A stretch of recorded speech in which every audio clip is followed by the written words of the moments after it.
ഇന്നത്തെ നമ്മുടെ വീഡിയോയിൽ കുട്ടികൾക്കൊക്കെ 4 മണി സമയത്തൊക്കെ വേണ്ടിയിട്ട് ഒരു 10-15 മിനിറ്റിൽ എളുപ്പത്തിൽ നല്ല ടേസ്റ്റിൽ ഉണ്ടാക്കി കൊടുക്കാൻ പറ്റുന്ന ഒരു സിമ്പിൾ സ്നാക്കിൻ്റെ റെസിപ്പിയാണ് കേട്ടോ. സാധാരണ നമ്മളിത് മുൻപേ ചെയ്യലുണ്ട്, പക്ഷേ ചെറിയ ചില വ്യത്യാസങ്ങളൊക്കെ വരുത്തിയിട്ട് ഈ രീതിയിലും കൂടെ ഇഷ്ടപ്പെടുകയാണെങ്കിൽ എലാഞ്ചി ഒന്ന് ട്രൈ ചെയ്ത് നോക്കാം. അപ്പോൾ ആദ്യം ഇതിന് വേണ്ടിയിട്ട് ഒരു ടേബിൾ സ്പൂൺ നെയ്യ് ചൂടായി വരുന്ന സമയത്ത് ഇതിലേക്ക് കുറച്ച് കാഷ്യൂ ഇട്ടിട്ട് ഒന്ന് വറുത്തെടുക്കുന്നുണ്ട്. അത് ചെറുതായിട്ടൊന്ന് ചൂടായി തുടങ്ങുമ്പോൾ ഇതിലേക്ക് കുറച്ച് മുന്തിരിയും കൂടെ ചേർത്ത് കൊടുക്കുക കേട്ടോ. അത് കഴിഞ്ഞിട്ട് ഇതിലേക്ക് ഒരു 3 ടേബിൾ സ്പൂൺ അളവിൽ അവിൽ ചേർത്ത് കൊടുക്കുക. എന്നിട്ട് അതങ്ങ് മിക്സാക്കി ചൂടാക്കി എടുക്കുക കേട്ടോ. അപ്പോൾ അവിൽ ഒരുപാട് കൂടുതൽ വേണ്ട, ഈ ഒരു അളവിൽ തന്നെ മതി. ഇനി ഇതിലേക്ക് മെയിനായിട്ട് തേങ്ങ ചിരവിയത് ഒരു 1.5 കപ്പ്, 1.5 to 1.25 കപ്പ് വരെയൊക്കെ എടുക്കുക കേട്ടോ. കാരണം തേങ്ങ കുറച്ച് കൂടുതലുണ്ടെങ്കിലേ ടേസ്റ്റ് ഉണ്ടാവുള്ളൂ. തേങ്ങ ചേർത്തിട്ടും ഒരു 1 മിനിറ്റ് നല്ലോണം അങ്ങ് ചൂടാക്കി എടുക്കുക കേട്ടോ. അത് കഴിഞ്ഞിട്ട് നമുക്കിതിലേക്ക് മധുരത്തിന് വേണ്ടിയിട്ട് ഒരു 5 to 6 ടേബിൾ സ്പൂൺ വരെ പഞ്ചസാര ചേർത്ത് കൊടുക്കാം. അത്യാവശ്യം മധുരം ഉണ്ടെങ്കിലാണ് കുറച്ചുകൂടി നല്ലൊരു ടേസ്റ്റ് ഉണ്ടാവുക. നോക്കിയിട്ട് ആവശ്യത്തിനുള്ളത് എടുക്കുക. പിന്നെ നല്ല ഫ്ലേവറിന് വേണ്ടിയിട്ട് കുറച്ച് ഏലക്കപ്പൊടിയും ചേർത്ത് കൊടുക്കുക. ഏലക്കപ്പൊടിയും കുറച്ച് ഉണ്ടായിക്കോട്ടെ കേട്ടോ, നല്ലൊരു ടേസ്റ്റ് കിട്ടാൻ. എന്നിട്ട് ഇതെല്ലാം കൂടെ നല്ലോണം മിക്സ് ആക്കി എടുക്കുക. ആ ഒരു പഞ്ചസാരയൊക്കെ ഒന്ന് അലിഞ്ഞിട്ട് തേങ്ങയിലൊക്കെ പിടിച്ച് കിട്ടുന്ന ഈ ഒരു രീതിയിൽ മതിയാവും കേട്ടോ. ഇനി ഗ്യാസ് ഓഫ് ചെയ്യാം. അപ്പോൾ ഒരു കാര്യം ശ്രദ്ധിക്കേണ്ടതെന്ന് വെച്ചാൽ നമ്മൾ ഇതിലേക്ക് അവിലെടുക്കുന്ന സമയത്ത് കുറേ വേണ്ട കേട്ടോ. അങ്ങനെ ആവുന്ന സമയത്ത് അത്രയ്ക്ക് നന്നാവില്ല. തേങ്ങ തന്നെയാണ് കൂടുതൽ വേണ്ടത്. അവിലിങ്ങനെ ഇടയ്ക്ക് കടിക്കാൻ മാത്രം മതിയാക്കും. ഇപ്പോൾ ഗ്യാസൊക്കെ ഓഫ് ചെയ്തതിന് ശേഷം നമ്മൾ ഇതിലേക്ക് ഒരു റോബസ്റ്റ പഴം കൂടെ ചെറുതായിട്ട് മുറിച്ച് ചേർത്ത് കൊടുക്കുന്നുണ്ട്. വലുതാണെങ്കിൽ ഒരു പകുതിയൊക്കെ മതിയാവട്ടെ, കാരണം ഒരുപാട് പഴം വേണ്ട. ഇടയ്ക്ക് ഇങ്ങനെ അവിടെ ഇവിടെയും ചെറിയ ഈ ഒരു പഴത്തിൻ്റെ ടേസ്റ്റ് വരുമ്പോൾ ഒരു വെറൈറ്റി ടേസ്റ്റ് ഉണ്ട് കേട്ടോ. സാധാരണ നമ്മൾ നേന്ത്രപ്പഴമൊക്കെ വെച്ച് ചെയ്യുന്നുണ്ട്, പക്ഷേ ഇത് നിറുമ്പോൾ വേറെ തന്നെയാണ്.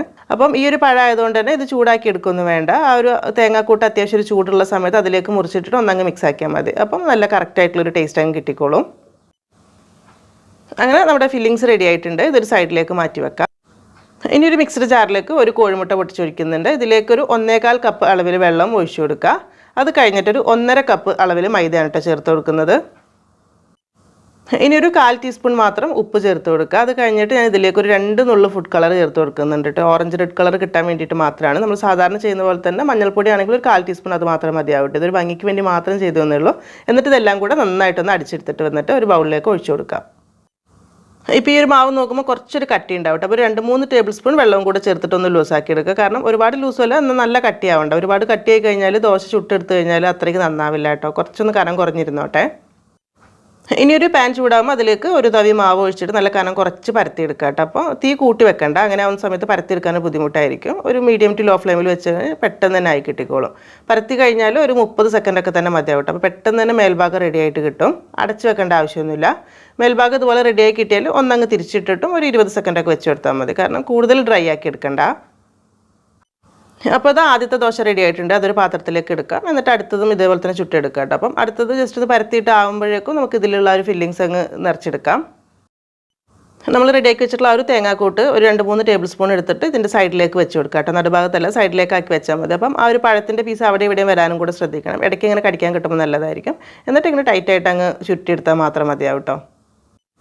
നമ്മൾ എടുത്തിട്ടുള്ള ഈ ഒരു മാവിൻ്റെ അളവിൽ ഒരു 8-9 ദോശയാണ് ഇതുപോലെ ചുട്ടെടുക്കാനായിട്ട് പറ്റുക കേട്ടോ. അപ്പോൾ അതിലേക്കുള്ള കറക്റ്റ് ഒരു ഫില്ലിങ്സോ കറക്റ്റ് തന്നെയായിരിക്കും. പിന്നെ എപ്പോഴും നമ്മളൊരു തേങ്ങാക്കൂട്ട് ഇങ്ങനെ നിറയ്ക്കുമ്പോൾ കുറച്ച് കൂടുതലുണ്ടെങ്കിലാണ് കേട്ടോ കഴിക്കുന്ന സമയത്ത് നല്ല ടേസ്റ്റ് ഉണ്ടാവുക. അളവ് കുറഞ്ഞു കഴിഞ്ഞാൽ ആ ഒരു ദോശയുടെ ടേസ്റ്റ് മാത്രമായി പോകും. അപ്പോൾ അതൊന്ന് ശ്രദ്ധിച്ചാൽ മതി.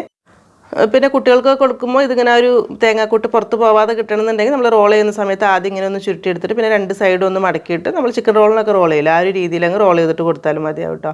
അപ്പോൾ ഇതിങ്ങനെ വെറുതെ ചായയുടെ കൂടെ കടിച്ച് കഴിക്കാൻ തന്നെ നല്ല ടേസ്റ്റാണ്. അല്ലാന്നുണ്ടെങ്കിൽ കുറച്ച് തേങ്ങാപ്പാലൊക്കെ ഒഴിച്ചിട്ട് കഴിക്കാനെങ്കിൽ കുറച്ചുകൂടി അടിപൊളിയായിരിക്കും.